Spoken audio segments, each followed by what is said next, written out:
your guard. There are older and fouler things than orcs in the deep places of the world.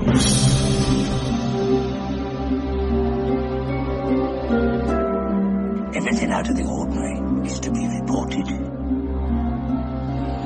Fiery the angels fell. Deep thunder rolled around their shores.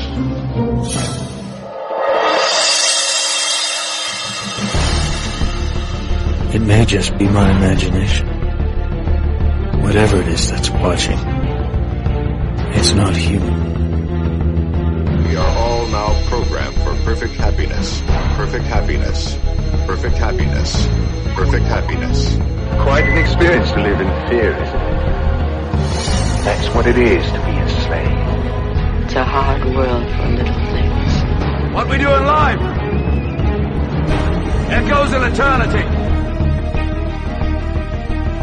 You know, there was a time in this country when smart people were considered cool. Well, maybe not cool, but smart people did things like build ships and pyramids, and they even went to the moon. The Great Conjunction is the end of the world! Oh, the beginning? It was a church. Did you know that word? Yes, there were still churches when I was a child. But all things that are exposed are made manifest by the light. For whatever makes manifest is light. You now belong to God, no longer to the devil. What you said just now is quite extraordinary.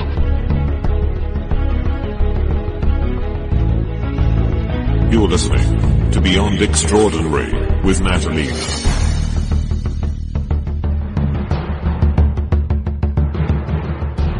Hey kids, it is Beyond Extraordinary. This is your girl Natalina, and I'm coming to you from the polar vortex of the Midwest. Yeah, that's right. We are sitting underneath apparently one of these polar vortex things that I had never heard of before, by the way, until this most recent winter. And now apparently they completely happen on the regular, and we're in one now. It was like 80 degrees yesterday. Today we're just barely at 50 and potentially could go down into the 30s overnight this week. So I'm really, really kind of bummed. I was hoping for a little bit more summery weather before we went directly into winter. You know, I kind of like fall, autumn, and you don't always get that up here in the frozen tundra. So an article actually just came out recently, just within the past few days, that said that where I'm at is the second coldest place in the nation, only second after Anchorage, Alaska. So anyway, I guess I should be used to it by now. But according to the forecast, it is supposed to be back up in the 70s next week, and I pray that's true. So that has been your weather outlook for the Great Plains, and now you know.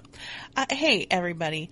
I am so glad that you joined the show tonight. It's going to be really, really interesting, I think.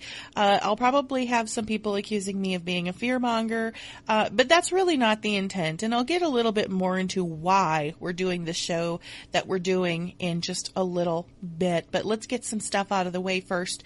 Hey, go stop what you're doing right now and go over to extraordinaryintelligence.com.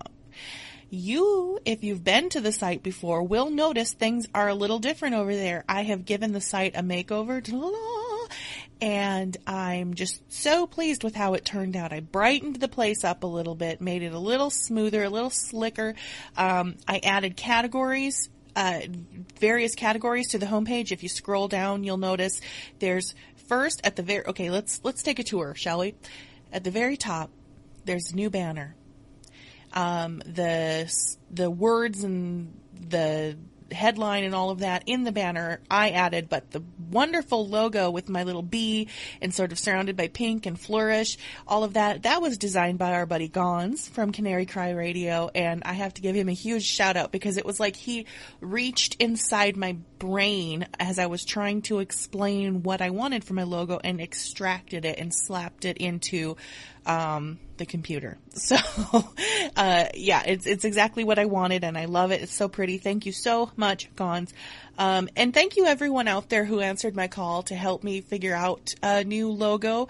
I got some really interesting and great submissions, and there's some really talented people out there.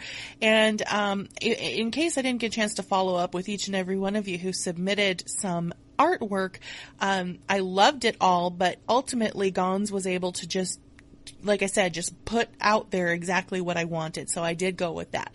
But so if you scroll down a little bit, you'll notice in the navigation bar that there are some new options, and I'll come back to that in a sec. But below that, you'll see kind of a little scroller, and it kind of does some funky transitions and that kind of thing, kind of fancy. Anyway, that's just like the most recent 5 posts. Scroll down, you'll see recent posts, but then below that is where the magic happens, because I broke the site into various categories on the homepage, so that more content is displayed and makes things a little bit easier to navigate. You know, Extraordinary Intelligence isn't just the podcast. I tend to write a lot as well. So you'll notice that the first category listed there is Beyond Extraordinary, and then I've got a section for the things about exposing the new age. I've got a section for weird and wonderful world in which we live. You know, I've got a section for cults. I think it's called Cults, and there's no shortage of those, right? So that's an endless font of material to write about. I've got another section for things that are strange and mysterious. I've got another section for headlines. I've got another section for editorials that I write every so often. And then the supernatural, and then there's a section where I have some of my photography, things like that. So the site is a little bit easier to navigate now, I think. And of course, in any of those categories, you can just click on the category name and it'll show you all of the articles in that category. On the homepage, you'll just see like the most recent 3 or 4. And so the site by no means is completed, but I think it is a little bit easier to figure out and access the, 1,000 articles that I've written over the years. Back to scroll back up to the navigation bar. One of the new additions there is a support tab. And if you click on the support tab, you'll notice a little message from me about how much your gifts and donations do mean to me and what I do here. And then I set up an option where if you would like to schedule monthly or yearly donations to come to Extraordinary Intelligence, you can do so that it recurs automatically and you don't have to keep remembering to come back. And some people have expressed interest in doing that, so this streamlines it and makes it a lot easier to do. It's always makes me a little bit weird talking about money, but hey, let's just be frank and honest. I mean, between the actual upkeep costs of the website and the podcast and all of that, on top of the fact that my car is dying, my computer is dying, and my rent just went up, you just gotta kind of humble yourself and say, hey, the option's there if anyone wants to help out. It's greatly appreciated. So that is there. You can set up monthly payments if you feel moved to do so. In the right-hand sidebar, I still have the option to just submit a single one-time payment, and any donation is greatly appreciated and certainly not expected. All of the content on Extraordinary Intelligence will remain completely free and available for anyone to access. On top of that, I have this new newsletter, and I've just been flooded with people who have signed up. I'm so excited. Because I've been dealing with this podcast all week, I haven't had a chance to submit the newsletter. So if you're hearing this right now and you haven't signed up for the newsletter yet, you better get over to extraordinaryintelligence.com and get signed up for the newsletter, because that way you'll still be able to get the first edition, which will come out in the next few days. Other than that, let's see, do I have anything else interesting to report? Nothing that comes to mind. So I love you all so much, and I really appreciate everything that you do, whether it's sharing the links on Facebook or Twitter, or helping out via donation, and most importantly, just the prayers that you guys put out there for what we do here and for everyone in the audience and for myself and my family. It's amazing. So thank you all so much. And I'm going to just transition into the topic of tonight's show, where I'm going to be presenting a little interesting retrospective, we'll call it, and then we'll get into our interview with our guest. So you may or may not be aware of this, but September is actually National Preparedness Month here in the U.S., and I have decided that I'm going to officially call it Preptember. Preptember, I hope you will remember. And in honor of Preptember, I'm airing this show now. The guest we have today is F. Michael Maloof, and he is a senior Washington correspondent, reporter, staff member of WorldNet Daily. He also is a former member or employee of the the Department of Defense, actually, and he's really knowledgeable of the inner workings of our government. He's worked with a lot of really high-profile people in his career, and he himself had a pretty high-profile job. So he wrote a book about electromagnetic pulse weapons, and even including solar flares and this type of thing, and what such a thing could mean, and probably will someday mean, to the infrastructure and specifically the power grid of the United States. So he's very concerned that this is a very real threat to our nation, and that were something like this to happen, we as a nation are not really prepared. I recently wrote an article for L.A. Marzulli's news magazine, and the article, it was the September edition, the article was called Rise of the Christian Prepper. Now, prepping is something that has a bit of a polarizing effect on Christians.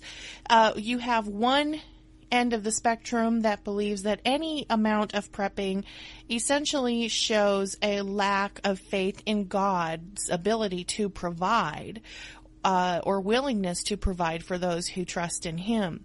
The other end of the spectrum, of course, believes that you should prep as much and as often as possible. You should make it your life's mission to be prepped. You should have a compound with bunkers and razor wire and air raid sirens, and that it should be fortified with razor wire. Now, both of these are pretty doggone extreme, and I would say that there is a comfortable middle ground here that we as Christians can embrace without obsession, but without being ashamed of doing so either. In the article, I lay out a number of instances in Scripture where people of faith are preparing for an impending disaster or time of hardship because of their faith in the Lord and because they are heeding His warnings. And I believe we can apply that to our current situation. If we have faith and trust in God and believe what He says and believe in the signs of the times and this type of thing, then to me it is an act of faith to prepare for those coming times, because, you know, we are certainly never guaranteed to be spared of any and all hardship. None of us are. And therefore, to be in a situation where if something were to happen, that you could take care of yourself and your family and ideally your neighbors, your friends, whatever the case is, in any preparation in any amount is a good and right and wise thing to do.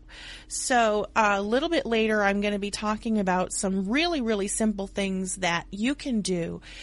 You don't have to have a Patriot compound with armed guards and a weapons cache in order to feel prepared. You can do a few minor things that are very inexpensive and take up very little of your time or space, and you can do this this from the comfort of a studio apartment, really, and it won't be a hindrance to you in any way, shape, or form, won't require a whole lot of thought, but it might be stuff that you'll really be glad that you did someday.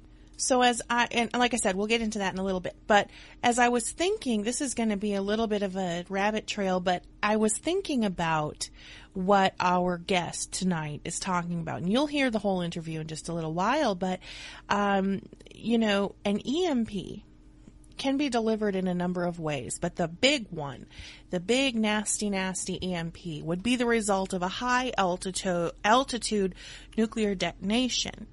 And this would effectively knock out, you know, let's say it was done over the East Coast, it would knock out the entire power grid of the East Coast, which would probably cause a cascading effect, and ultimately the entire United States grid would be knocked out.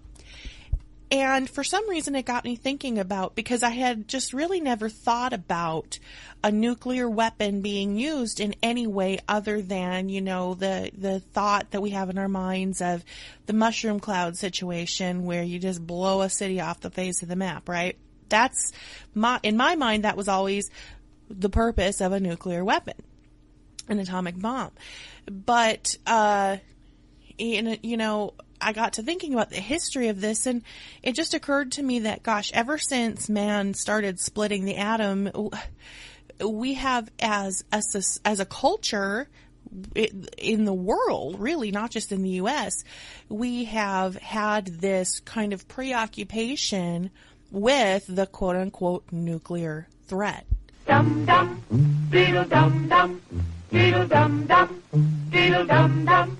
There was a turtle by the name of Bert, and Bert the turtle was very alert. When danger threatened him, he never got hurt. He knew just what to do. He ducked and covered, ducked and covered. He did what we all must learn to do. You and you and you and you, duck and cover. Be sure and remember what Bert the Turtle just did, friends, because every one of us must remember to do the same thing. We all know the atomic bomb is very dangerous. Since it may be used against us, we must get ready for it, just as we are ready for many other dangers that are around us all the time. Now, we must be ready for a new danger, the atomic bomb. First, you'll have to know what happens when an atomic bomb explodes. You will know when it comes. We hope it never comes, but we must get ready. It looks something like this. There is a bright flash, brighter than the sun, brighter than anything you've ever seen. If you are not ready and did not know what to do, it could hurt you in different ways. It could knock you down hard or throw you against a tree or a wall. It is such a big explosion, it can smash in buildings and knock signboards over and break windows all over town. But if you duck and cover like Bert, you will be much safer. So here is Natalina's super duper, very quick, brief history of the atomic bomb. Okay, 1939, the world's scientific community discovers that that German physicists have learned the secrets of splitting a uranium atom. Quickly, fear spreads that with this type of technology being explored, the Nazis might soon produce a weapon capable of what at that time would have been unimaginable destruction. Albert Einstein, he famously penned this letter to President Roosevelt urging him to organize an atomic research initiative, and by 1941, a coalition of scientists was actively working to solve the riddle of atomic weapons, and of course this effort was codenamed the Manhattan Project. By 1945, billions of dollars had been invested in this project, which was overseen by physicist Robert Oppenheimer. He was actually involved from the very beginning of the Manhattan Project all the way to its end. On July 16th, 1945, the first atomic bomb, lovingly called the Gadget, was detonated at Los Alamos. In a white blaze that lit up the sky for miles around, the atomic age had begun. Upon witnessing just the sheer destructive power of the weapon, Oppenheimer famously stated, "I am become death, the destroyer of worlds," which is actually a quote from the Bhagavad Gita. It would only be about a month later that the atomic bomb was officially used as a weapon of war. On August 6, 1945, the U.S. dropped a uranium bomb on Hiroshima, Japan. Now think about this for a minute. The area of total vaporization from the atomic bomb blast measured 1/2 mile in diameter. Total destruction for 1 mile in diameter. Severe blast damage as much as 2 miles in diameter. And within a diameter of 2.5 miles, everything flammable burned. The remaining area of the blast zone was riddled with blazes and stretched to the final edge of the blast zone, which was just a little over 3 miles in diameter. Think about that. Can your mind conceive of total vaporization? Incredible. 66,000 people died, 69,000 people were injured, and those numbers do not take into consideration the generations of people who dealt with the fallout and aftermath of the attack. It was only a couple days later that on August 9th, a plutonium bomb was dropped on Nagasaki, Japan, and their population instantly dropped from 422,000 to 383,000. And over 25,000 people were injured. A day later, on August 10th, Japan surrendered. The nuclear weapon was now officially part of the global psyche. And almost as soon as the weapon was developed and used, an outcry to end nuclear development rang out from the scientific community and also from the literary community and really society at large. Many members, in fact, of the original Manhattan Project had signed a petition requesting that their invention would never be used. 2 years after the fateful invention and detonation of the atomic bomb, members of the Bulletin of the Atomic Scientists created the Doomsday Clock. And you've probably seen it or are familiar with the imagery. It's an analog clock face that represents how close we are to destroying our civilization with dangerous technologies of our own making.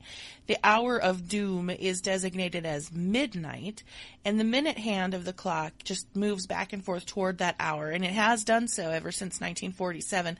The closest the clock came, I just learned this tonight, was in 1953, when it reached 2 minutes to midnight.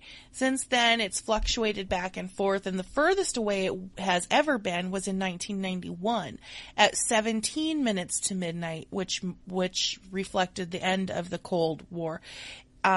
Interestingly, in 2007, the board that governs the Doomsday Clock expanded the reach or the impact on the clock itself to include climate-changing technologies, emerging biotechnologies, and cyber technology, which in their definition could inflict irrevocable harm, whether by intention, miscalculation, or by accident.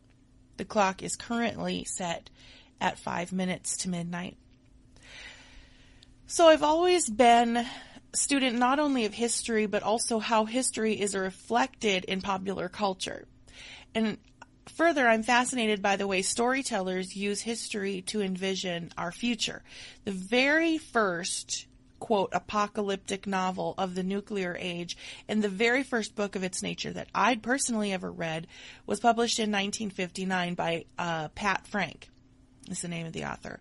The novel is called Alas, Babylon, a title which was inspired, of course, by Revelation 18:10, which reads, Alas, alas, that great city Babylon, that mighty city, for in 1 hour is thy judgment come. So a very, very basic plot summary is this. The main character of the novel, Randolph, has a brother named Mark, who is an Air Force intelligence officer. As events of the world heat up, Randolph and his brother devise a secret code phrase between themselves, and if Mark ever sends Randolph or Randy a telegram with that code phrase, Randy is to know that the impending disaster of some nature is imminent. One day, Randy receives such a telegram from Mark, and the code phrase is, Alas, Babylon. Mark arranges for his family to seek protection in a small town in Florida, and I cannot for the life of me remember the town's name. But soon, a series of mishaps by the U.S. government provoked the Soviet Union to strike the U.S. with a series of atomic bombs. And that's really kind of the most unnerving part of this novel, and probably somewhat realistic, is that it really is a series of just unfortunate mishaps and mistakes that provoke this atomic war. There's, a missile, the United States accidentally fires a missile on a plane that comes down, and it's viewed as a provocative act, and cooler heads per usual do not prevail. And the bombs are dropped on various parts of the U.S. Chaos ensues. The government has all but been eliminated. Randy organizes his family and neighbors to take action by providing sort of a small community looking after each other's well-being. As things continue to spiral out of control, gangs of thieves and thugs begin to take over, and Randy organizes what amounts to a militia to combat the lawless bandits. A year or so later, Air Force helicopters make contact with the residents of this small Florida town, and they try to evacuate them. But the residents, and it's really out of a mixture of fear for what lies outside, and a strange sense of comfort from having accepted their fate living in this contaminated zone, they refuse to leave. The same year that the novel Alas, Babylon came out, a film was released called On the Beach, and it was actually based on a novel of the same name written a couple of years earlier by author Neville Shute. I remember seeing the film some years back and was really moved by it and disturbed by it, and it's a really, really haunting film and story. It was a blockbuster film of its time. It starred, Ava Gardner, Fred Astaire, Gregory Peck, Anthony Perkins. Essentially, the film plot goes like this. It's set in what at that time would have been the near future, 1964. World War III has happened, and it decimates pretty much all of planet Earth. The entire northern hemisphere is just demolished. Nuclear war has killed all life across the globe. There's only a small pocket of survivors down in Australia. Now, over time, their excitement or their relief of having escaped this tragic global catastrophe, it's short-lived because they discover that there is this huge cloud of radiation that is coming their way, and it's actually intensifying as in strength the closer that it gets. So ultimately they discover that their days left on Earth are numbered. There's no way to avoid it, no way to escape it. It's going to happen, and they're all going to sadly die. So the rest of the story follows these people and exactly how they live, knowing that the end is coming for them. And of course, there's really disturbing things where the Australian government distributes suicide pills to everyone so that as the radiation cloud hits their shores, they can take these pills and avoid the radiation poisoning. And then you see how some people react in such a way that it's almost as though they're just in complete denial that certain doom is coming. I mean, some people plant flower gardens and vegetable gardens knowing that they'll never see the plants grow. Some people plan families and vacations knowing that they'll never actually be able to carry these things out. One man, played by Fred Astaire, he always wanted to be a race car driver, and so they organized this big Grand Prix racing event. And the crazy part is that since everyone knows that they're going to die eventually, the drivers take it to these extreme levels, and many of the race car drivers end up getting in crashes and dying because they throw caution to the wind in this race. It's really an intense story, and the way it ends is so I guess haunting that it's something, there's no real happy ending to the story, as there probably wouldn't be in a post-nuclear wasteland type situation, right? So the film has a lot of really poignant scenes in it, and in one scene, the character played by Fred Astaire he's considered the brainiac type guy, and he's asked, how did this happen? Who do you think started it? The war? Albert Einstein. You're kidding. Do you really want to know who I think started the war? Yeah. Why? Well, you're an egghead, aren't you? Who would ever have believed that human beings would be stupid enough to blow themselves off the face of the earth? I don't believe it even now. Well, we didn't want a war. We didn't start it. Come on now, how did it start? The trouble with you is you want a simple answer, and there isn't any. The war started when people accepted the idiotic principle that peace could be maintained by arranging to defend themselves with weapons they couldn't possibly use without committing suicide.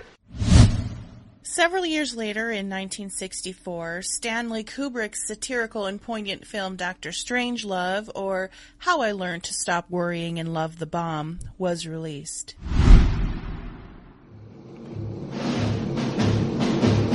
Well, boys, I reckon this is it. Nuclear combat toe-to-toe with the Ruskies. The film depicts a deranged American general who ignites a nuclear attack on the Soviet Union in an effort to protect the purity of Americans' precious bodily fluids, which he believes were being contaminated covertly by the Soviets. The film was a clear farce with dark comedy throughout, but it struck a chord and even caused the Deputy Secretary of Defense to weigh in on what he called the film's implausibility. Interestingly, this year is the 50th anniversary in 2014 of Dr. Strangelove, and a few months ago the New Yorker released an article outlining all of the ways in which the farcical antics displayed in Dr. Strangelove could actually have come to pass in the early confusion of the Cold War. I will go ahead and link to that article in the show notes because it's really interesting. So in the years following, several other movies depicting nuclear disaster scenarios were released in theaters, including Failsafe, among others. But let's fast forward a little bit in time, just over a decade. No matter how present the threat of nuclear war remained, people tend to grow weary and desensitized to even the most frightening scenarios. Sometimes all it takes to snap the public out of their stupor is to give them something else to be afraid of. In 1979, a film was released that gave people that renewed sense of panic. While it was not related to warfare and it was not related to a bomb, it did have one thing in common with the previous threat. This potential disaster was also nuclear. The China Syndrome. It's about people who lie, and people faced with the agony of telling the truth. Right. People like Kimberly Wells, a television reporter paid to smile, not to think. Richard Adams, a cameraman who never learned how to play by the rules. Jack Goodell, an engineer who knows too much to tell the truth. In anything that man ever does, there's some element of risk, right? Well, that's why we have what we call defense in depth. And cares too much to lie. No accident. It will start with a tremor in a nuclear power plant. Where it will end will depend on 3 people. I would say you're probably lucky to be alive. Same for the rest of Southern California. Jane Fonda. Let's face it, you didn't get this job because of your investigative abilities. Kimberly, don't fight it. Jack Lemmon. There was a vibration. Michael Douglas. I don't know that accident is the right word. Accident is the right word. The China Syndrome. The harder they try, the more resistance they meet. They've got their own security men. Do you hear what I'm saying? Do you want me to make it any clearer? The closer they get, the more threatening it becomes. The China Syndrome. Today, Only a handful of people know what it really means. And they're scared. Everybody keep your station! Everybody keep your station! Soon, you will know. The China Syndrome. In the film The China Syndrome, a reporter witnesses an accident at a nuclear power plant. She is determined to publicize the incident, but soon finds herself entangled in a conspiracy to keep the full impact of the incident a secret. Now, the term the China Syndrome refers to a nuclear meltdown scenario wherein the core of the reactor burns through the containment vessel, bores down into the earth, and with nothing to stop it, could burn itself deep into the earth's crust. So the name comes from the fictional concept that if you dug a hole into the ground in America and you just kept digging through the earth, through the center of the earth, you would eventually emerge in China.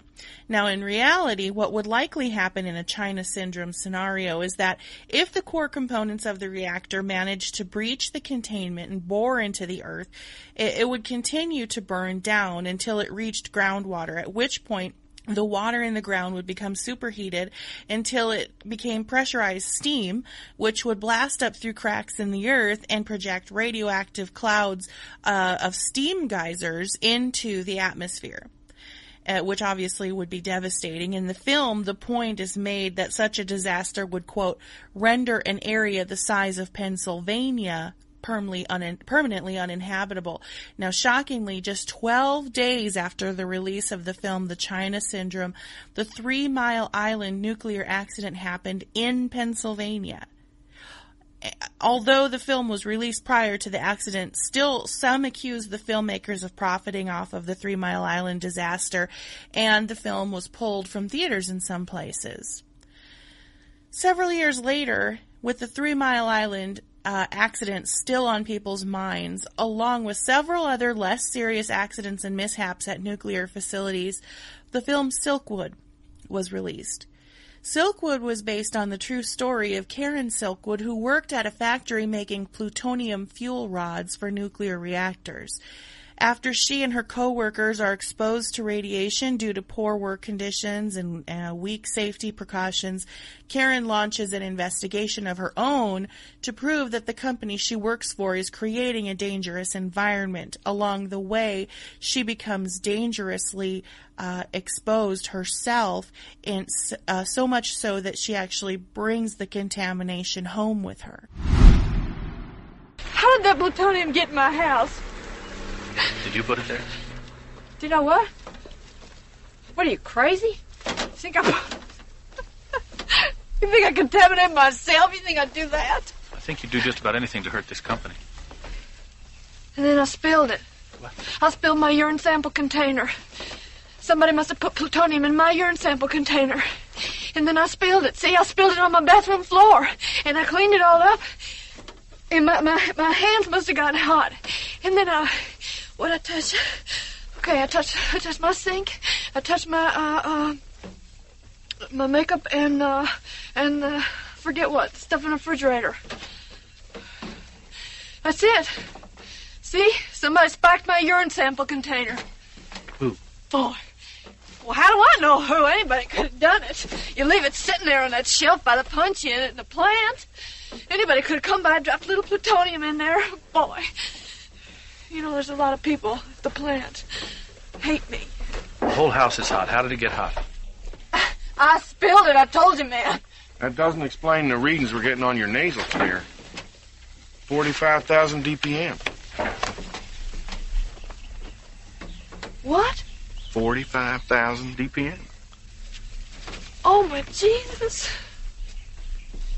Jesus. I'm internally contaminated then. That's what you mean, isn't it? We don't know yet what it means. Oh, boy, that's what you mean. Karen, calm down, calm down. As Karen finds irrefutable evidence of a cover-up, she arranges to share what she knows with the New York Times. On her way to deliver the documentation, she's involved in a fatal car crash. It's left to the viewer and to the public to determine whether or not the crash was an accident or whether people who wanted to keep her information under wraps were involved. as an additional note, a jury later granted a $10 million settlement to the Silkwood estate, which vindicated Karen Silkwood's accusations against the factory. With all of the intense scrutiny of nuclear power, the threat of atomic war was far from over. The Cold War between the U.S. and Russia was heating up and returning to the forefront of Americans' minds.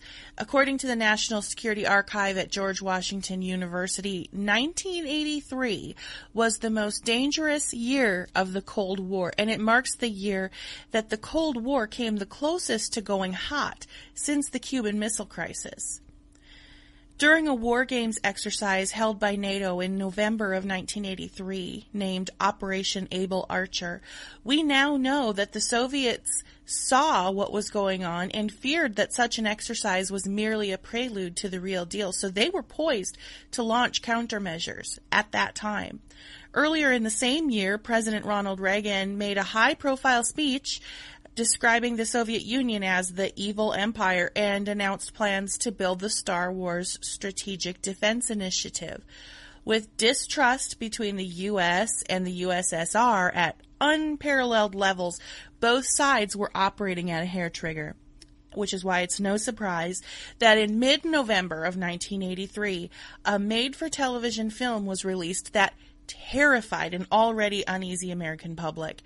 The Day After was the name of the film, and it starred Jason Robards. It aired on the ABC network and was viewed by over 100 million people. It remains the highest-rated made-for-TV movie to this day. The film is about a full-scale nuclear exchange between the U.S. and the Soviet Union. The narrative is like a before and after scenario, with the first half introducing the various characters and their stories. The middle portion of the film shows the nuclear disaster itself, and the latter half details the effects of the fallout on the characters that you met at the beginning of the film. 1 millisecond takes you beyond imagining, beyond tomorrow, and into the day after. Prior to the movie's airing, ABC distributed 500,000 viewers' guides that discussed the dangers of nuclear war and prepared the viewer for the graphic scenes of mushroom clouds and radiation burn victims. Discussion groups were also formed all over the country. The reaction to the film was intense, and ABC prepared for that. They had 1-800 hotlines at the ready to counsel people, and immediately following the first broadcast was an ABC News special report by Ted Koppel, which featured a panel of high-profile experts with names that you will surely recognize. I managed to find this entire panel discussion preserved and uploaded to YouTube as a complete history geek. I watched the whole thing and I found it really, really fascinating. This is an ABC News special edition of Viewpoint. Here now, reporting from Washington, Ted Koppel. There is, and you probably need it about now, there is some good news. If you can, take a quick look out the window. It's all still there. Your neighborhood is still there, so is Kansas City, and Lawrence, and Chicago, and Moscow, and San Diego, and Vladivostok. What we have all just seen, and this was my third viewing of the movie, what we've seen is sort of a nuclear version of Charles Dickens' Christmas Carol. Remember Scrooge's nightmare journey into the future with the spirit of Christmas yet to come? When they finally return to the relative comfort of Scrooge's bedroom, the old man asks the spirit the very question that many of us may be asking ourselves right now. Whether, in other words, the vision that we've just seen is the future as it will be, or only as it may be. Is there still time? To discuss, and I do mean discuss, not debate, that and related questions tonight, we are joined here in Washington by a live audience and a distinguished panel of guests. Former Secretary of State Henry Kissinger, Elie Wiesel, philosopher, theologian, and author on the subject of the Holocaust. William F. Buckley, Jr., publisher of the National Review, author, and columnist. Carl Sagan, astronomer and author who most recently played a leading role in a major scientific study on the effects of nuclear war. Lieutenant General Brent Scowcroft, National Security Advisor to President Ford, Chairman of President Reagan's Bipartisan Commission on the MX Missile. and former Secretary of Defense Robert McNamara, who wrote in the current edition of Foreign Affairs that nuclear weapons are totally useless except only to deter one's opponent from using them. That's our panel, and you'll be hearing from them in just a few moments. I'll share the entire panel discussion in the show notes. The Cold War raged on through the 80s, and the threat of both nuclear weapons and nuclear catastrophe were ever present in the minds of the public. 1986 saw the Chernobyl disaster, and once again, the world was transfixed by the idea of nuclear meltdown amid their concurrent fears of nuclear war. In 1991, the Cold War officially came to a close with the collapse of the Soviet Union, and it would seem that our nuclear fears would finally ease. Nuclear power plants were in a brownout, and such ideas seemed to fade from the collective psyche at last. A decade later, on September 11, 2001, the United States was viciously attacked. With the collapse of the Twin Towers and the attack on the Pentagon, a new threat emerged. America was yanked out of its slumber of imagining that it can't happen here, and suddenly fears of war coming directly to our shores were a full-scale reality. Nuclear weapons also were back in our minds as we learned of things like suitcase nukes and how easily they could be secreted across our borders and into our cities. We've remained on high alert since that fateful day. Not to be outdone, the threat of nuclear disaster once again became reality when in March of 2011, a tsunami triggered by a 9.0 earthquake damaged a Japanese nuclear facility, resulting in the Fukushima nuclear disaster, the results of which continue to wreak havoc to this day. And for the first time, probably since that 1979 film, concepts were brought back into our public mind, concepts like the China Syndrome. Let's recapitulate the history of this, because when we first talked way back, almost 2 years ago now? It's 2.5 years at this point. 2.5 years ago. Yeah. You were talking about you and Paul were talking about how if the cores melt through the bottom of the steel containers and they start going into the ground, there's a lot of concrete under there. But if they get through that concrete and start heading toward groundwater, there were a couple of possible outcomes. One was the contamination of the groundwater. The other was that there could be so much heat colliding with enough water and it could produce a steam explosion. Is that what the China Syndrome definition is? And what's going on right now relative to those scenarios? Yeah, China Syndrome is a description of a molten core entering groundwater. At that point, you've got such hot material that it causes steam explosions if there's no venting for that pressure to escape otherwise. So you'd have sort of like radioactive geysers erupting from the ground and releasing, just unimaginable amounts of radioactivity. So the crazy thing about Fukushima is we don't really know the status of Unit 1, 2, and 3's core, or the reactor pressure vessels, or even the radiological containment structures. So if you were to listen to Tokyo Electric, whose credibility was nil before this catastrophe even began, actually, they would say that the containments are damaged, but they're largely intact, and most of the radioactivity is still inside. But what's to account for 100-fold increases in cesium, strontium, tritium in the groundwater in the bay off the coastline just in recent months? And just today, another press report, Asahi Shimbun, that in the last 5 days there has been a 50-fold increase in radioactivity levels in certain of the groundwater samples.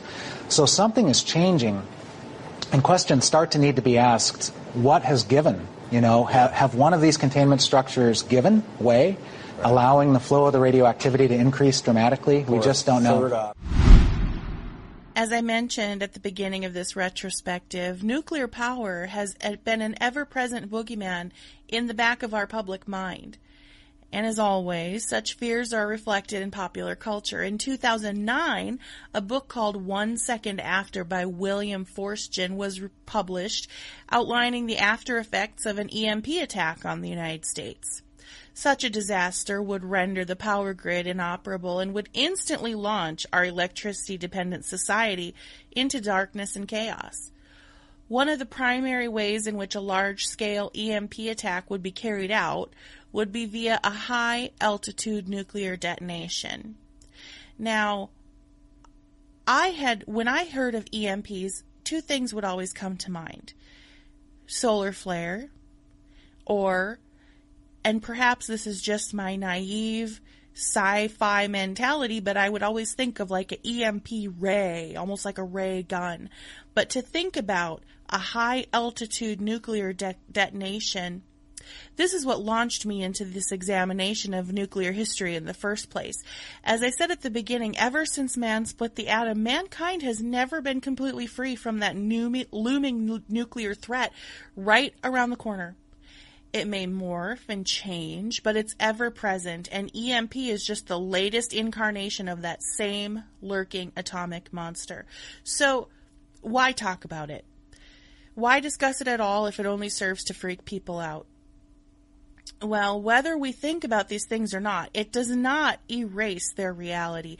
Some might suggest that it's wrong for Christians to think about such potential threats, but I maintain that we are never guaranteed to be immune from hardship, and therefore preparation, which includes information, is not a bad thing, which is why I invited tonight's guest to Beyond Extraordinary.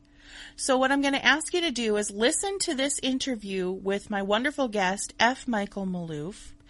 And then when it's over, stick around because I'm going to come back and we're going to talk about what I promised a little bit ago, some things that you can do to prepare you and your family for any kind of emergency.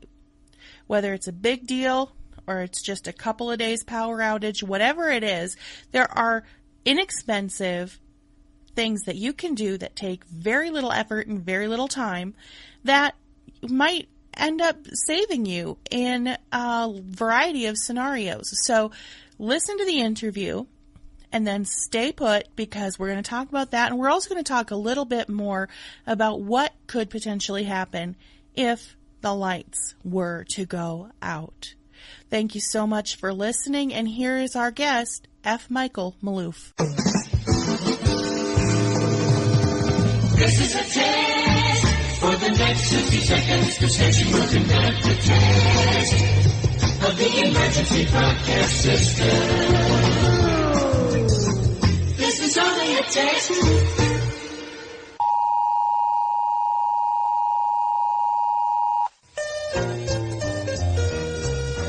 This is a test of the emergency broadcast system. Broadcasters of your area, involuntary cooperation with the FCC. Now the authorities have developed a system to keep you informed. In the event of an emergency. If this had been an actual emergency.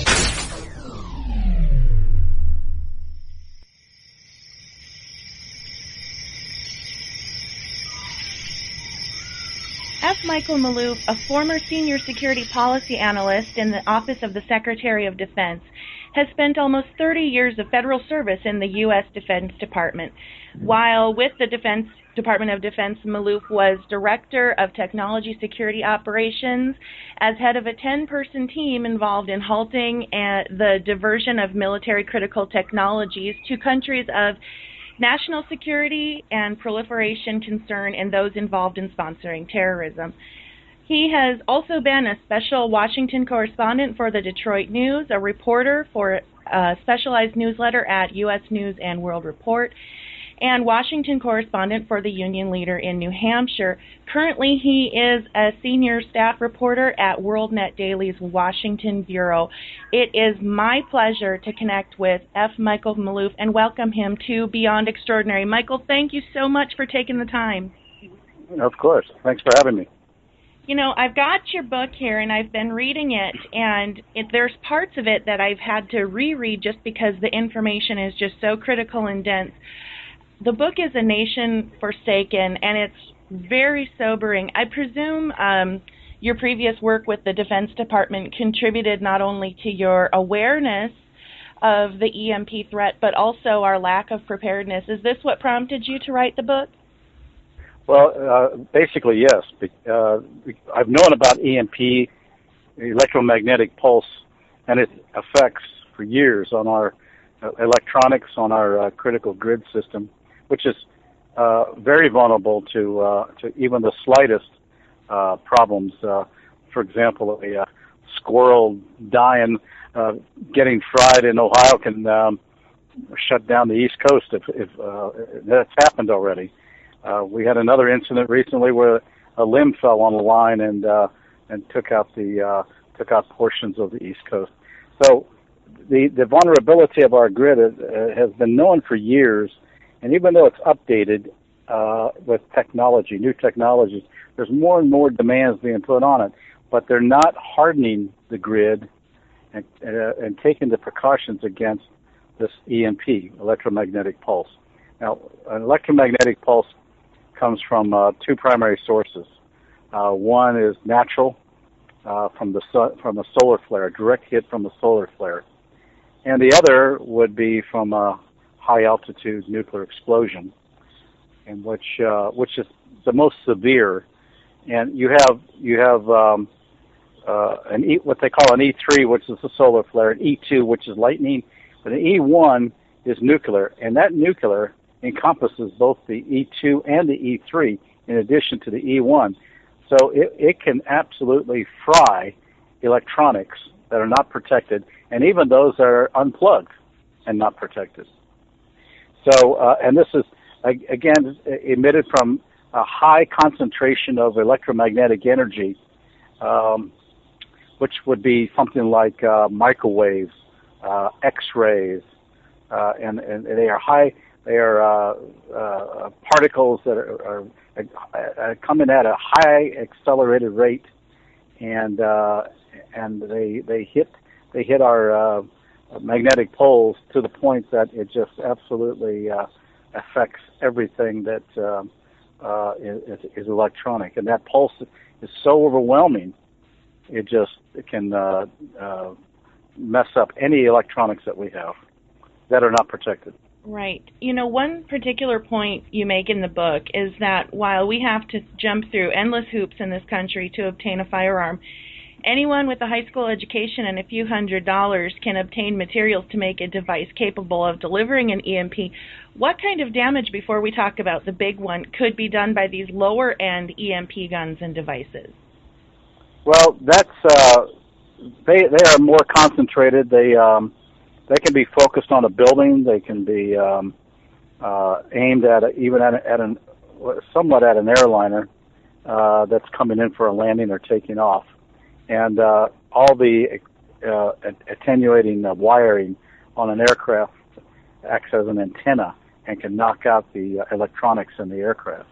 The same goes for aiming a device, if it's strong enough, at a building in which there are computers and even ATM machines. And there's actually been cases in Russia where an EMP gun was actually used to rob, I believe, an ATM in a jewelry store. So it can be used as a weapon. You can also put a radar on the back of a truck in a van and aim it at cars, aim it at the buildings. A radar emits such a powerful form of microwave, which is a form of electromagnetic energy, and it can be at such a concentration that it will just fry the electronics. And we've actually seen cases where radars have tripped automatic control devices that control the flow of natural gas and oil through the pipelines. And we have more than 1 million miles of pipelines stretching across the country. So if it was a massive EMP that covered a wide geographical area, you would have secondary fires and explosions in addition to having all your electronics knocked out. Mm. So let's talk about the big one. A high altitude nuke is detonated over, let's say, the east coast of the U.S. In your book, you paint a very chilling picture about how citizens would look up and see what appears to be a blanket of green lightning with no thunder.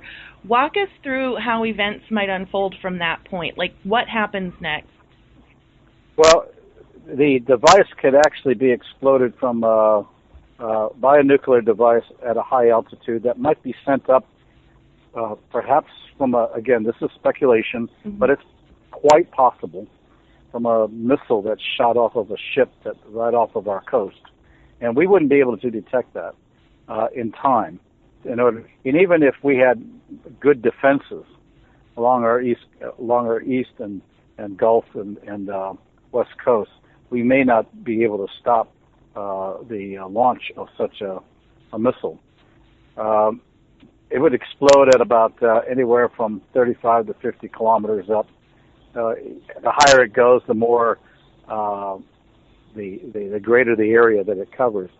And what we're seeing are countries, particularly like North Korea, threatening a nuclear attack on the United States. And our concern is that the kind of nuclear testing that they've been doing in recent years has deliberately been of a low kilotonnage, but what appears to be a very high emission of gamma rays.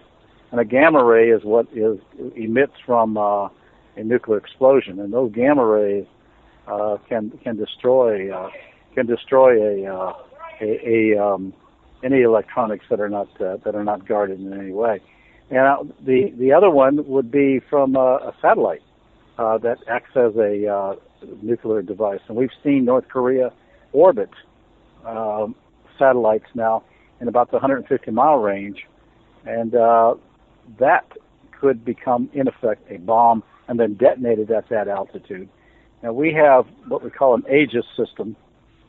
That's a missile system that we're now deploying in Poland and in Europe, but it's the land version. But it can be put out to sea, and we actually deployed such ship type of Aegis systems recently. The last time we had a crisis with the North Koreans, in the event that they would launch a rocket that might have one of these devices. And it is capable of reaching up to 150 miles. The problem with that is that the North Koreans are known to orbit and shoot their missiles in a test over the South Pole rather than the North Pole. And all of our defenses are aimed at the North Pole of an attack coming from the North Pole. We virtually have no defenses in the Gulf Coast today.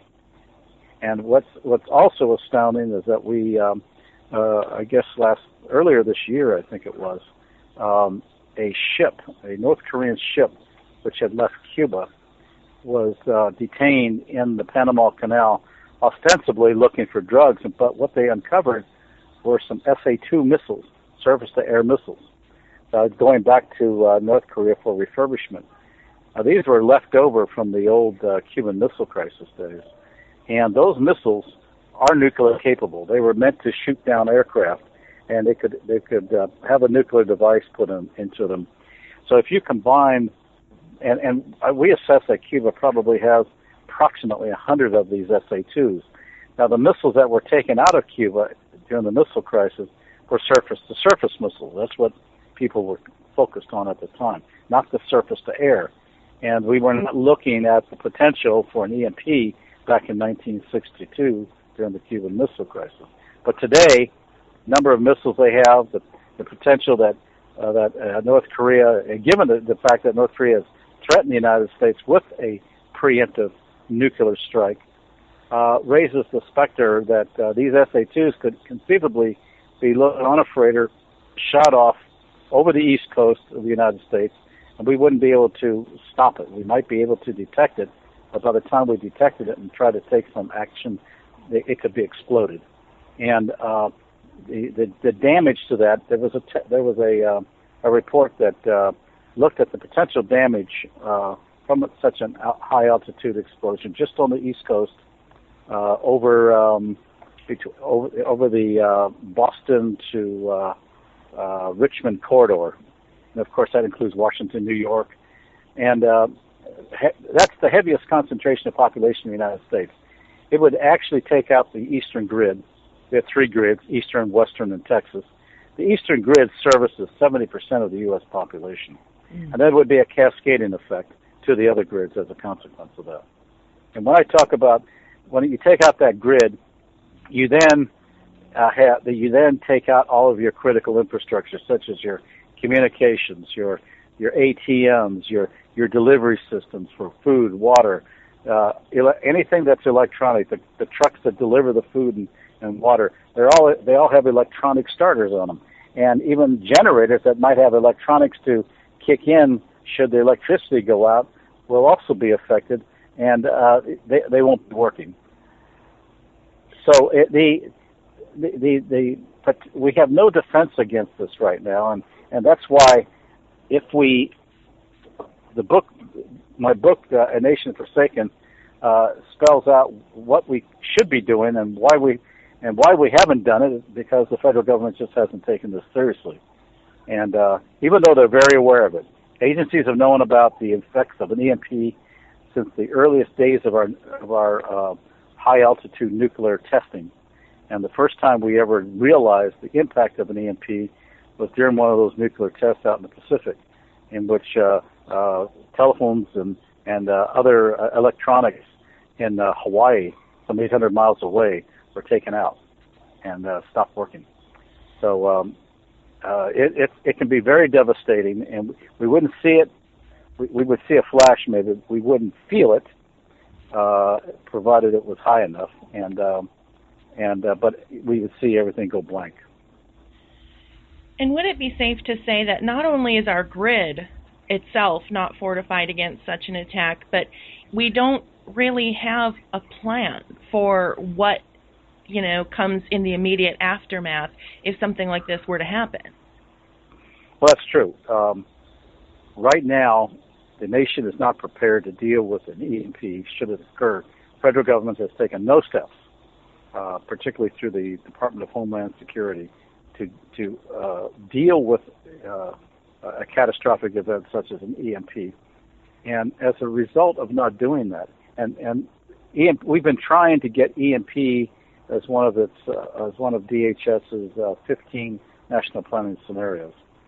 And those scenarios are what kick in the event of a catastrophic event like a hurricane or tornado, flooding, even a terrorist attack. But EMP is not one of them.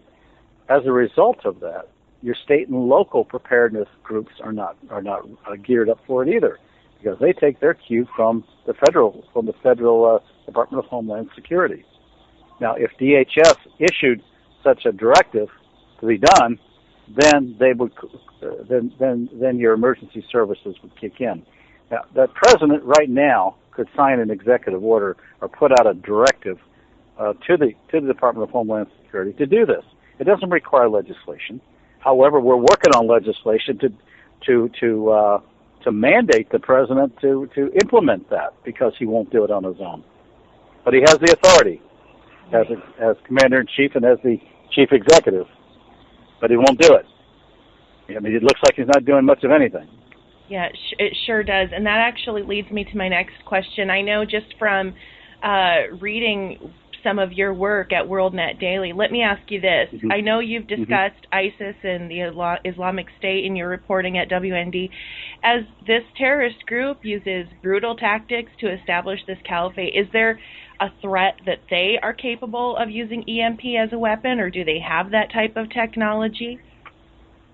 They have the ability to attack the grid. And we had a news conference yesterday with our EMP coalition in Washington, and it made some headlines elsewhere, and there's going to be a story running tonight on WND about this very thing. ISIS has the capability of attacking our grid. It's a physical security issue. They don't have an EMP capability as such. And we had a news conference in Washington about this very threat of ISIS potentially attacking the grid, and we have pointed out that we pointed that in the news conference, and it's also going to be a subject of some articles that I've not only written but are going to be forthcoming. That ISIS is already in Mexico. They have teamed up with the drug cartels and the MS-13 group, and there's been a relationship for years between Al-Qaeda and the drug cartel and the MS-13. But what makes this very problematic is that the drug cartels and MS-13 already are present in some 1,200 U.S. cities, and with ISIS given being the richest terrorist group in the world right now, they have close to $2 billion. They can wire money and actually have their proxies through the cartels and through MS-13 to actually target our transformers throughout the country. And there have been episodes of this, and we've never caught who did it, where transformers were shot at with AK-47, and we haven't caught them. And in shooting at these transformers, they knew precisely where to hit the transformers because in order to make the coolant oil for the coolant to leak out and thereby burn up the transformers. Now, this is a low-tech approach, but it's effective, and they can identify where the 20 most important, just on open source information off of Google, they can identify where 20 of the most important transformers throughout the country are, and there are 9 within that 20 that if you hit all 9 of those, it'll blank out the United States completely. Wow. In terms of its electricity. That's how serious this is. Now, ISIS already is very aware of the importance of attacking the grid.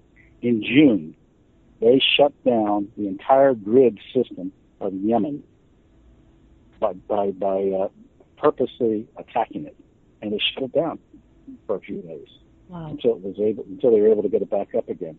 But that's how serious this can be, and if you have this happening in multiple stations, multiple locations throughout the United States, it will definitely cause a panic, number one. But number two, it'll be much more difficult to get things up and running when we would basically have a state of emergency as a result of it. Certainly. So this is a much larger problem than just worrying about what's, going on over our heads. This is also a border security issue. This is a border security problem because they can infiltrate in the United States, and we have reason to believe that a number of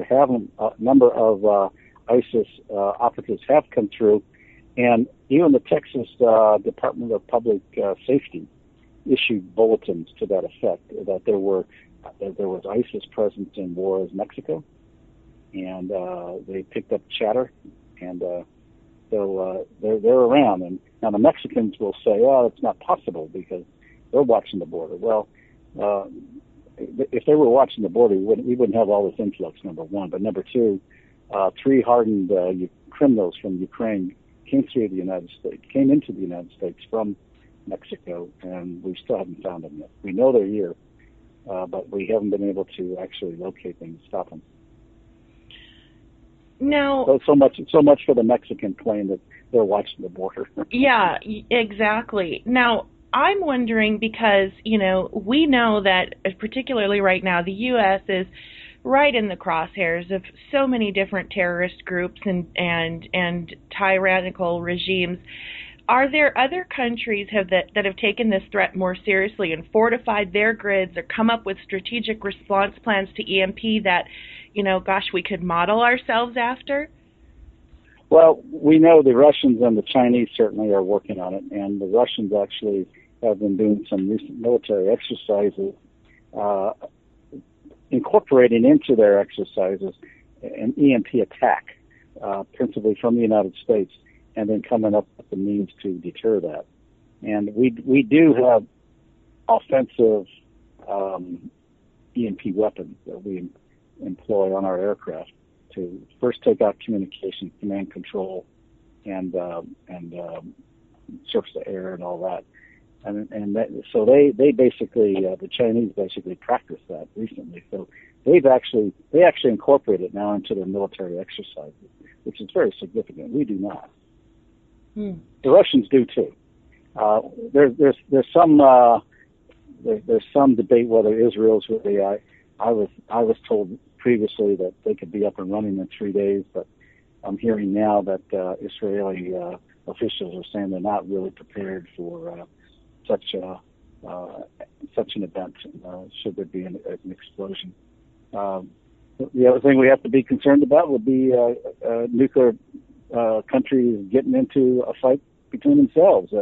like Pakistan, India. That will certainly have some impact on the world, not only politically but also materially on our ability to function with our electronics. So this is a very dangerous time, and the United States is very vulnerable right now, and EMP makes it even much more vulnerable. And the upshot of all this is that it all can be fixed, from the border problem to EMP. It is fixable. All you need, it would only take about, we estimate, $2 billion, nothing more, to fix the grid problem. It will take time. If we were to start even tomorrow, it'll probably take up to about 5 years. But so we're really on borrowed time, and then you couple that with the possibility of a solar flare, and we're right at the height of what they call a solar storm maximum, in which if we had a direct hit from a solar storm, or a solar flare rather, it could be devastating to all industrialized countries, but especially to the United States because of our high reliance on electronics, which control all of our life-sustaining critical infrastructures. So is there, this would probably be difficult to answer, but is there a time frame, for example, if our grid did get taken out, how long it would take, with the technology that we have, to get things back up and running, or would it just be indefinitely out? Well, it could be indefinite. The problem with that depends upon the availability of being able to repair, how widespread it would be. There would be some variables. But NASA did a study and said that if we had a direct hit from just from a solar flare, that's the least of the three forms of electromagnetic pulse. It would be upwards of $2 trillion the first year. It would probably take out about 90% of the U.S. population, and it would take anywhere from 4 to 10 years to bring everything back online. The problem is if it's too widespread, you're going to have countries competing to get those transformers, because especially the large ones, they're all custom made. They are. We don't make them. We do make smaller ones, but the larger ones are made like in Germany and South Korea, and all of the other industrialized countries are going to be competing for that. And even on a good time, in a normal period of time, if you ordered one of those very large transformers, and they're very heavy, very large, big, at least as big as a locomotive. They have to be specially made. They have to be, and it takes a year to 2 years, and that's under normal circumstances. Right. And how would we achieve such a thing if our factories were down and our entire infrastructure was down? That's the problem, and therein lies the problem, and that's why you would quickly see chaos. And experts, EMP experts, are saying the urban centers could be easily wiped out. Not only because of secondary explosions and fires, but also from the inability to maintain sanitary conditions, so diseases would begin to occur. And in addition to the fact that you wouldn't be able to get food and water, because we in the cities bring in everything in trucks, and grocery stores keep about a maximum of 3 days of groceries. And in any emergency, those stores are generally cleared out within hours. Right. So now let's say, you might have touched on this a little bit, but for someone who lives outside of an urban center where they maybe live on a farm or in a rural community, they have their own generators and this type of thing, is that just all going to be useless as well, or do they maybe stand a little better chance? Well, they would theoretically stand a better chance of survival under normal conditions. You just have to put yourself back into the 19th century. You can certainly work by candlelight they probably could grow their own food or go out hunting. But because of majority of the population today is urbanized, people are going to be out trying to take away. The have-nots are going to be trying to take away from those who do have. Sure. And so you're going to have basic anarchy going on here, and that's the problem that we're concerned about. And we see this on micro scale, even when we look at what just recently happened in Ferguson. I mean, it takes no time at all for people to start looting and getting out of control. And absolutely, and it can be overnight. Just an overnight instance causes that oftentimes. And, it would be, and people are going to be out defending themselves and their possessions and what they have. Money won't amount all to that much because it's going to be mostly food, water, and medications that people are going to be going after. Money will be secondary, tertiary. The ATM certainly won't be working, and it's bleak. It's bleak. The alternative is bleak. So with as we stated before, with the United States facing threats from, my goodness, lots of different directions, how do we explain the administration's almost just disinterest in this issue? Well, that's why they are. I think everything is basically over their head. That's why we're having to go to Congress now. We're working with congressmen and senators to get legislation passed, mandated, rather than expect the administration to do something on their own. And we're also at the same time working with states to initiate action at their levels with their public utilities. State legislatures control the utilities in their state, and we're trying to get states now to act. However, it will be uneven in terms of how things are done from the various states. But it's at least a start, and part of it is educating people on EMP and what to do about it. And that's why we're working with the states to do something and work with first responders to at least begin to practice. Because if you have an emergency over a widespread area, people really won't know where to report to get food and water. That's why some of us are saying now we should maybe consider resurrecting the old civil defense centers that we used to have. But these people will know where to report to get necessary food, water, medications, and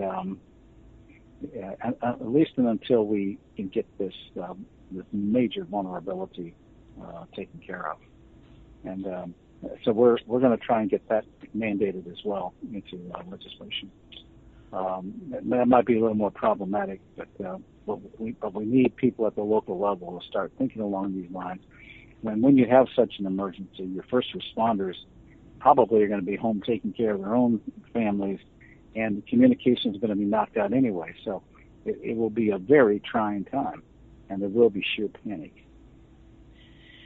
So now this question, this might just come from me being naive about how these things work, but if there is a nuke detonated high altitude, is there also an additional issue of nuclear fallout that we'll be dealing with, or would it be so high in the atmosphere that we wouldn't feel the effects of that? No, you wouldn't have radiation problems so much as you would people with.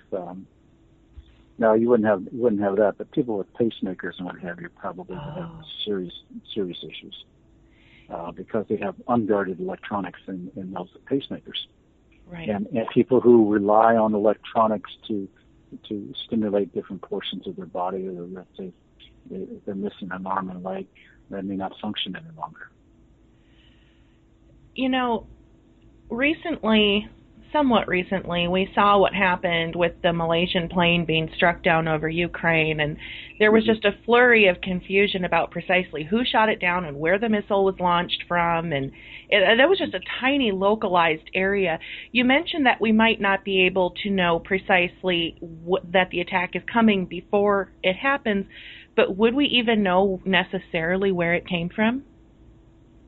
No, not necessarily. If it's on a ship, it may be under a false flag from for example, ISIS could acquire a device or pay, or even from Pakistan, or from get the North Koreans to, or pay the North Koreans to give them one, put it in a missile, put it in a ship that belongs to them, and they can have it under a false flag, false registration, and sail it along one of the coasts, and shoot it off that way. We wouldn't know for sure who did it, and that's one of the other dilemmas we would have. We wouldn't know who to retaliate against if we could retaliate.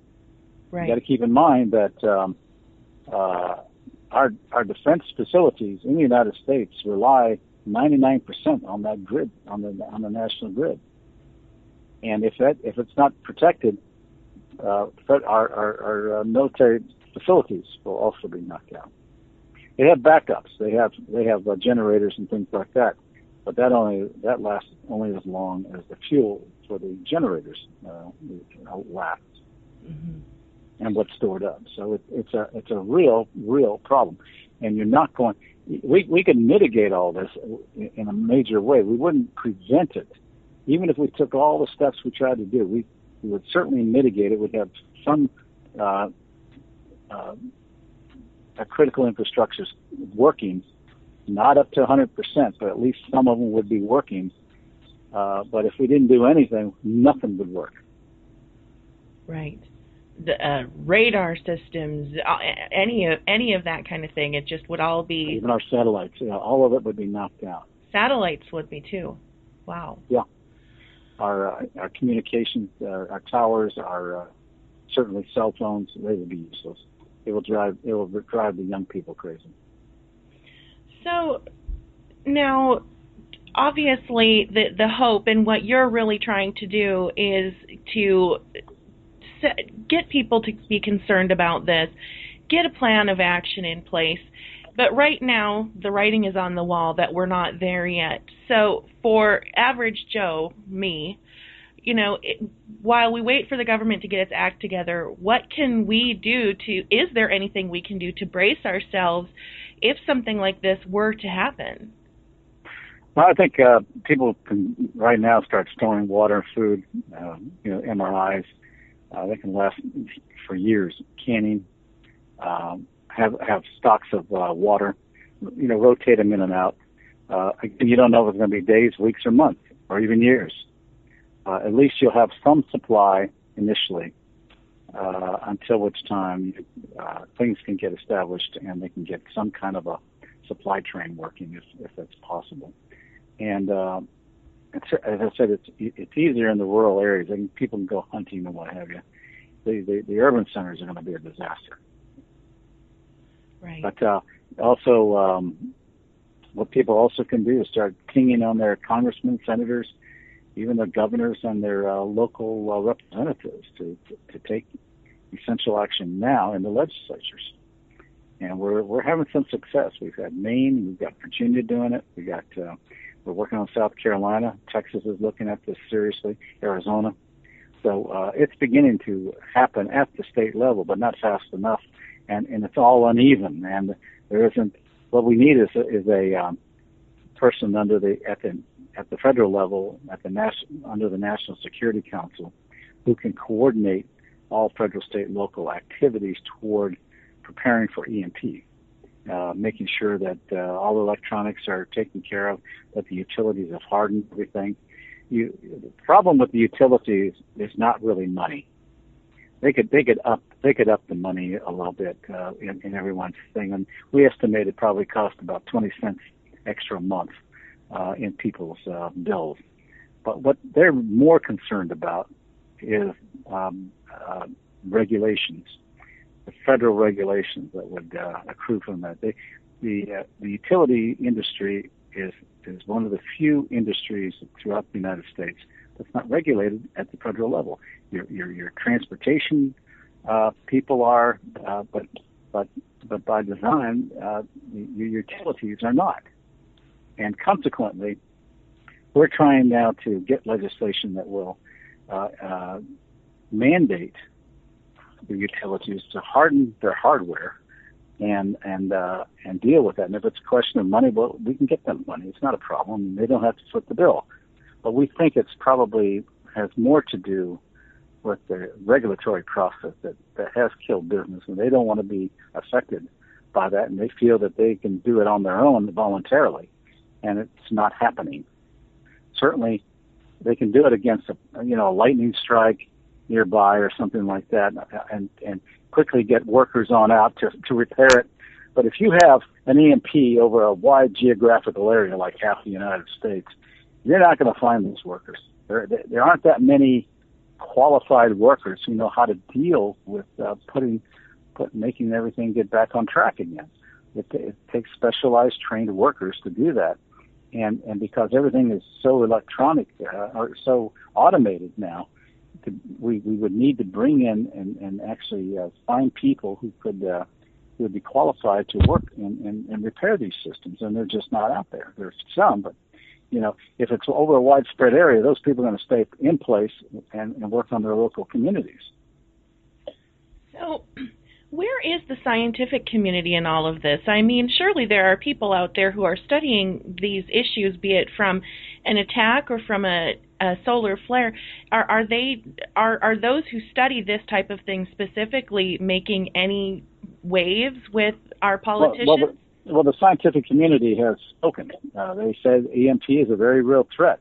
The National Science Foundation, NASA, they're all saying EMP is a real threat. We have people within the Department of Energy and the Department of Defense saying it's a real threat. It's a real problem. The entity that has jurisdiction over our utilities and what have you, in case of an emergency, would be the Department of Homeland Security, and they're just dead on arrival. They know about it. They've been up to the Hill to testify about it. They're very aware of it, but unless they have specific mandates or they get a directive from the president, they're not going to do it. I just keep coming back, and I don't want to keep beating this horse, but I keep coming back to almost the implausibility of our current administration not seeming to give this the credence that it deserves, especially in the climate in which we live. Without getting terribly political, does this seem to be something that has political implications? Are they concerned that it's going to scare people, or they don't want people to think about it? I mean, is there something going on like that? Well, the political aspect of it has to do with people who think it's just a cover for conservatives to develop very expensive missile systems. That's part of it. There would be a necessity for adequate anti-missile systems, particularly for high-altitude devices that would be exploded, because you need something that's going to shoot them out of orbit. And hopefully, ideally, you want to hit the missile that's launching the satellite before while it's being launched. Now, the problem is you don't know if that launch, like off of North Korea, is a practice or it's the real thing. And we have very sophisticated electronics off of Japan right now that monitors that kind of thing to determine whether it actually has a warhead on it or not. And the time to really hit it will be at the time of launch.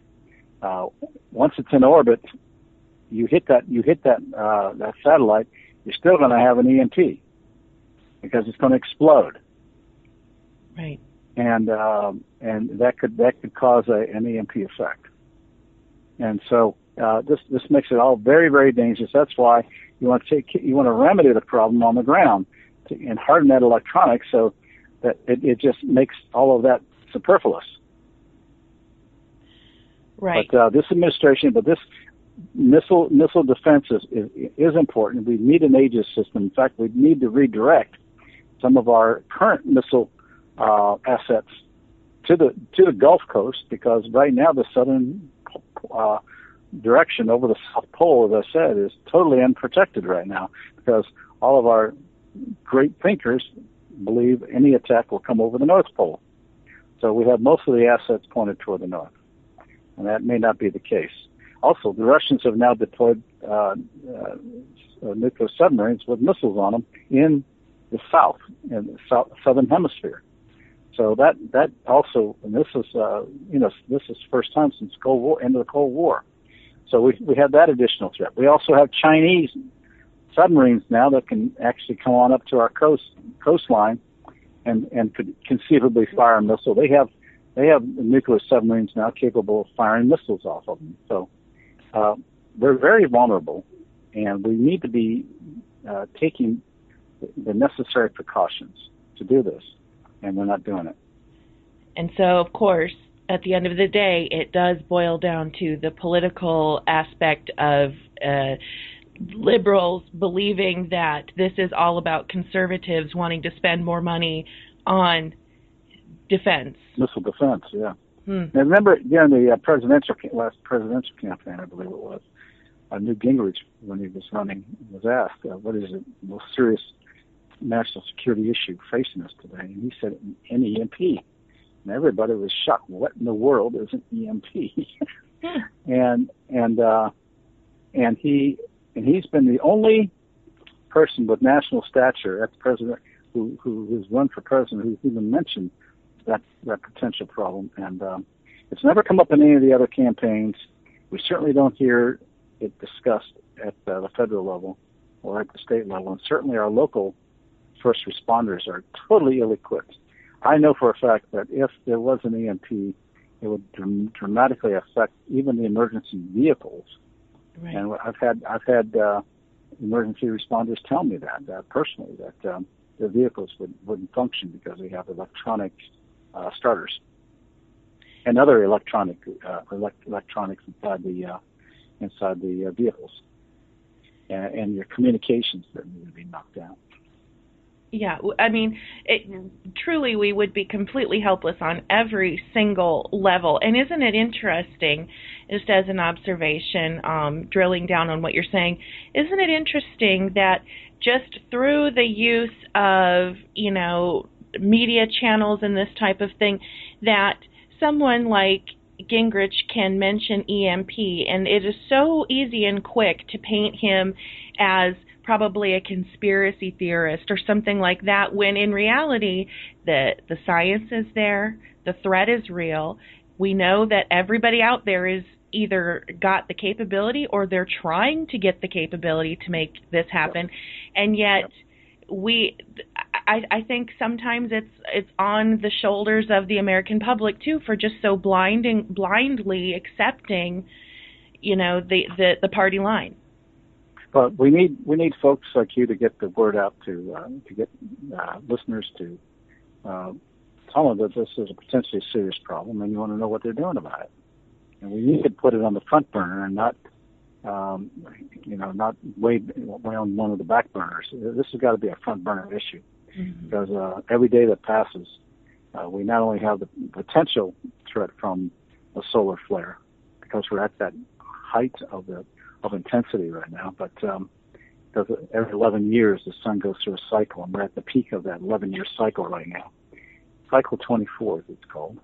And then in addition, now we have other countries that are coming online who have a nuclear weapons capability and a delivery system capability. And when you combine those two, it's a prescription for mischief, and it can be, and because we're the big guy, because we're still the superpower, it's like in the old cowboy days, the young whippersnapper is going to try to take on the known gunslinger and try to say, yeah, I did him in, and it only takes one of those to do it, and especially if you knock out the East Coast, it will have that cascading effect throughout throughout the entire United States. Now, we're drawing to a close here, and gosh, there's so many other things we could talk about, but one thing I really want you to elaborate on, and you've mentioned it a bit, is you're on this mission to engage members of Congress and public officials to take the threat seriously. Tell us a little bit about the specifics of what you're doing and who you're working with and how we can get involved and just this campaign that you feel so passionate about. Yeah, well, we're trying to get passed in the House right now called the SHIELD Act. And there's also the CIPA, C-I-P-A. It's basically it will give authority to require the utilities to take the necessary action we want, and also to get the Department of Homeland Security to make the EMP one of their 15 national planning scenarios. We're confident we can get it passed in the House. Congressman Trent Franks out of Arizona has been very instrumental in this. He introduced the SHIELD Act. He's chairman of the EMP caucus in the House, and he's going to try and push this. We're working on people in the Senate right now. As it stands, if we were to move that SHIELD Act into the Senate, it wouldn't pass because the utilities will have too much power over some of the guys who are already there, like Fred Upton of Michigan. He's a congressman actually, and he's actually been blocking the SHIELD legislation from being reported out of the Energy Committee. But we're finding ways around that, and we think we can do that. But in the Senate, we can't. We're looking for sponsors. Ed Markey, even though he's liberal, is a senator who's very concerned about EMP, and because he's been on the Energy Committee for years, and especially during his time in the House. So we're working with his staff, and we're hoping that we can get a number of other. I think Senator Thune of Toomey out of Pennsylvania is very interested in this legislation as well. So we have a few who are beginning to come around and look at this more seriously, but we really need a groundswell of activity to get the Congress to act on this at the soonest. And it sounds like largely, from our perspective, it is also an information campaign. The more people that are aware of this, the more people are able to alert their own congressmen that they care about it and this type of thing. And I think a big part of that is just for people like you coming out and talking to us and giving us the specifics and, you know, just letting us know the reality of the situation so that we can take it to our friends and our family members and really, you know, sounding the alarm that this is a very real issue. Michael, one of the things I would recommend people do if they want to know more about this is to pick up your book. So would you just let people know where they can get your book and that type of thing? Sure. It's called A Nation Forsaken. It's called A Nation Forsaken. It's EMP, The Escalating Threat of an American Catastrophe. That's the subtitle. It can be obtained either from WND Books or Amazon.com. And now, are you going to be taking on this topic in future articles that you're going to be writing for at WND? Yes. The answer to that is yes. That's the short answer. What WND has now done is partner up with a program called Coast to Coast, another radio program, and the host of that, George Noory, has actually decided to take this on as a personal campaign. So we've partnered up with him to push this, and he wants to push legislation and use his program as a basis to bring experts on to talk about EMP in addition to myself, and to make listeners more familiar with him. He has a listenership of something like 3 to 7 million people at night, and so we're going to work with him. We're working with other radio stations to do the same. So whatever help we can get is most appreciated. Absolutely, and that's a really smart thing. You're right. They have a huge, huge audience and a very active and engaged audience. And the more we can get this out, the more people become aware, and the better off I believe we will all be. Michael, thank you so much for joining me today, and I'm so hopeful that the audience is going to take what you're saying seriously, and my prayers go with you that you're able to, through your campaign, make a difference in Congress, and we will just keep our eye on what you're doing going forward, okay? Sounds great, and I really appreciate you having me on. Thank you so much. Again, I'd like to thank our guest, F. Michael Maloof, for sharing his insights into what could happen potentially with this EMP threat being a very real possibility. As I mentioned, I have read his book, and it's very, very informative, quite detailed, and I would recommend to anyone out there interested in the topic to pick that book up, and I will put a link to it in the show notes. So even with all of that information, it's really hard to imagine just exactly what it would be like if the grid went down and the lights went out. Last year, the National Geographic Channel tried to imagine just that a very same thing. They released a film called American Blackout, and it imagines the story of a completely national power failure across the United States. And in this case, it's not caused by an EMP, it's caused by a cyber attack. But the effect is basically the same. It's told in real time over 10 days by people who, it's like a found footage type thing, by people who are keeping record by filming on their cameras and phones. So while you're watching, it's completely immersive. You'll see what it means to be utterly powerless. It's a really, really impactful movie, and I'm going to put it in the show notes so you can watch it in its entirety. It is available in its complete version online, but here is a taste of the kind of intensity that film portrayed. This afternoon, millions of Americans are without power. The sun's going down. It's going to get really dark, and we're going to have to light some candles. Are you doing nothing, too? Nobody's doing anything today because there's no power right now. No power. Nothing in here works. There's no AC. Toilet doesn't work. What are we supposed to do? Where's everybody? We're stuck. We gotta get some water. Wait, your turn! Daddy, when are you coming to pick us up? Oh, no.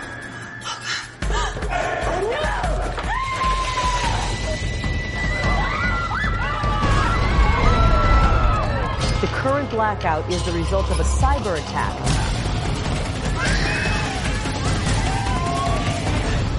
Why is nobody helping us? American Blackout, a premiere movie event. It's so fascinating because the film basically shows how initially when the power goes out, there is confusion, but people kind of come together in their neighborhoods and communities. They even have like blackout parties. Nobody's terribly upset or terribly worried. They just presume the lights are going to come back on eventually and everything's going to be fine. But as days go by, there's just this rapid decline in the situation. People run out of water. People run out of food. Of course, if there was no power, there would be no plumbing. Everything is connected to the electrical grid. So it's a really, really intriguing movie, and it's intense, but I kind of recommend taking a look at it just to get a vibe for what the experts think such a grid outage would look like in an urban type area. And they also feature people who are hardcore preppers who think that they've just got everything figured out, and they run into problems too. So no one's immune from what the dangers would be involved in a complete national blackout. So on the note of prepping, remember it is Prep-tember. As I said, you don't have to have a huge compound, but it doesn't hurt to have a few things in order just in case. So here is my not complete or definitive list, but I think that if you do these very basic things, you should be in good shape for at least a few days in the case of some kind of a disaster. So these are 7 things you can do. Number one, if you recall the epic poem, The Rime of the Ancient Mariner by Samuel Taylor Coleridge, you'll remember how he laments, "Water, water everywhere, nor any drop to drink." Now, this could easily become a reality in the wake of any massive devastation, especially think about Hurricane Katrina. People were literally surrounded by water, but it was undrinkable. Preparing yourself with just at least enough water to last a few days might make all the difference. It's really not that expensive to make this happen for you. I noticed the other day when I was at the Dollar Tree that you can buy 6 packs of spring water for $1. I mean, grab a $5 bill, go to the dollar store, buy 5 6-packs of water, throw them in your closet. They don't take up that much room, but you might really be glad that you did it. Number 2, set aside some high-carb, high-protein food. Get a few boxes of protein bars, get some cans of beans. Do not forget your can opener. And then just throw them in the closet next to your water. Number 3, and this may sound trivial to some, but for those of us who love our pets, it's not a bad idea to get a big container of pet food that can be sealed up and then set aside in the case of an emergency. We love our babies, right? So why not just have something set aside for them? Don't forget about your critters. Number 4, go back to the dollar store while you're there picking up your water. Grab one of those 10 packs of bandanas. In fact, pick up a few. These little babies might be a lifeline for you in an emergency. Bandanas have endless uses, including obvious things like napkin, sweatband, dish rag, even toilet paper. But the less obvious things are things like a tourniquet, sling, dust mask, pot holder, or even a signal if you have to, get someone's attention. Get some bandanas. 5, while you're at the dollar store, see all of this stuff. You can take, a $20 bill and get this almost the entire list completed. Avail yourself of some cheap body wash or bars of soap. And this may seem like a creature comfort, but if you're sheltered in place for a significant amount of time, hygiene is going to become really a big deal super fast. Number 6, flashlight and batteries. Again, you can get this stuff at the dollar store. Granted, the batteries you pick up at the dollar store, probably that really cheap Sunbeam brand, so they're not going to last very long. But I think you can get like a 30-pack of them for $1. So, it's up to you. Buy some better batteries. It's going to cost you a little more, or just load up on the cheap batteries. And if you burn through them, at least you have them. And then finally, number 7, make sure you stock up on candles and matches. And I recommend the Strike Anywhere matches because you know why? You can strike them anywhere. So, if you have just the books of matches, if that strip is to get wet or something like that, then they're almost useless. But the Strike Anywhere matches, you can strike on the bottom of your shoe, you can strike it on the wall. Some people are really good and they can strike it on their teeth. I don't know how. But anyway, so this is going to serve not only as a light source, but also as a potential cooking source or even a potential heating source. And you can even find ways that the wax from the candle might come in handy to plug a hole, something like that. So, like I said, that list is not necessarily the definitive list, but I think it's at least enough to get you started and get you by so that you won't be caught completely unaware if something was to happen. They also recommend that you put together a bug out bag, and it's not that complicated. Just get a cheapo backpack, throw some bottles of water, a few protein bars, a can opener, a candle, a flashlight, some batteries, maybe a hoodie, and a pair of extra shoes and some socks in there, and you're good to go. But, the whole point of this is not to scare people. It's not to strike fear into your hearts, but it's really, in my opinion, it's actually a comfort to know that you're at least a little bit ready for an emergency, rather than being caught completely off guard. There's really not a shame in just being prepared and being ready. As it says in Proverbs 27:12, a prudent person foresees danger and takes precautions. The simpleton goes blindly on and suffers the consequences. So I thank you so much for listening today. I'll try to keep all of this stuff straight so I can put it in the show notes for you. You've been wonderful, and by the way, don't forget to share the link to this show with your friends on Facebook or Twitter. And I just want to say one last time, because of everything that's been going on with me, and also because of being bogged down on my inbox, I haven't had the opportunity to reply to all of the messages that I have received recently, but just letting you know that I love it when you write to me, and I read every single thing. I just haven't had a chance to follow up, and I'm going to try really hard to do so in the very near future. So with all of that said, thank you so much for listening. God bless.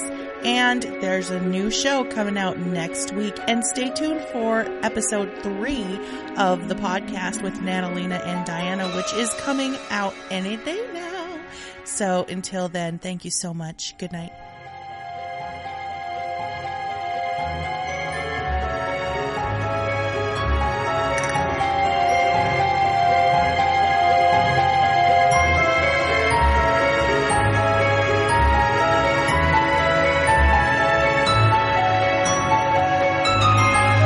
You've been listening to Beyond Extraordinary with Natalina. For the latest headlines and program schedule, please visit extraordinaryintelligence.com.